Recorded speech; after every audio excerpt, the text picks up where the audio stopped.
So we have these family friends of ours that we've known for a really long time. And one night, we're finally together for New Year's, and our friend Karen's telling the story at the dinner table. We're talking about traveling, going abroad. It's exciting, it's fun. She goes, oh yeah, one time I took this really great trip with my two best girlfriends. We just graduated from college, and we wanted to see the world. So they went on this cruise ship, really like classy, and they went to all these different ports, you know, getting a taste of England, taste of France, seeing Ireland, then back over and ending in Egypt. So Egypt was their last stop, and the ship docked, and now they're in Cairo. And they're really excited to see Cairo. It's their last stop, and then they have to go home, get a job, start their life. They're 20. And so they're in Cairo. They have their backpacks. They're college kids, 3 girls, 20. And they go into the hotel, really nice hotel. And they're like, hey, do you guys have a room? We're looking for a room just for one night. The guy looks at him and is like, no, sorry, we're full. We're like, well, that's great. So now they're just kind of tinkering around Cairo. It's an amazing city. They can't even believe it. And this guy runs into them and is like, hey, are you guys looking for a place to stay? I'm like, yeah, actually we are. He goes, well, I have the perfect place, super cheap, and yeah, we can definitely have you for one night.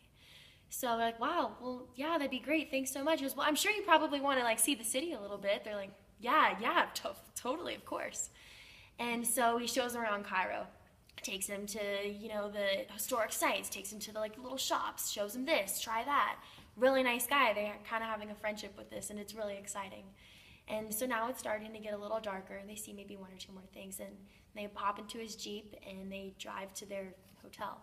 So they're leaving Cairo, and the city's starting to thin, and it's getting darker. Then they're heading into the desert, and there's nothing. It's desert. There's sand, and it's dark. And they're in his Jeep, and it's getting kind of weird. And then finally, a building comes into sight, like, oh, okay, this must be where we're staying. But it's a concrete building, and it's like one room. And they get out of the Jeep, and he pushes them into the room, and there's a mattress just in the middle of this concrete room. And there's like one window, and it's boarded up. And so they're in this room, he closes the door, it locks, he drives away. And you're like, holy shit, what just happened? So there's 3 girls, they're in a room, there's a mattress, and there's dogs barking now, and it's dark. It's really dark, and they're in the middle of the desert, 10 miles from Cairo. And so they're like, okay, we can't stay here, we need to do something. So one person has passports, another person has IDs, another person has money, and they're like, okay, we need to try to get this window open. So they're pulling, and finally, shaking, they take it out.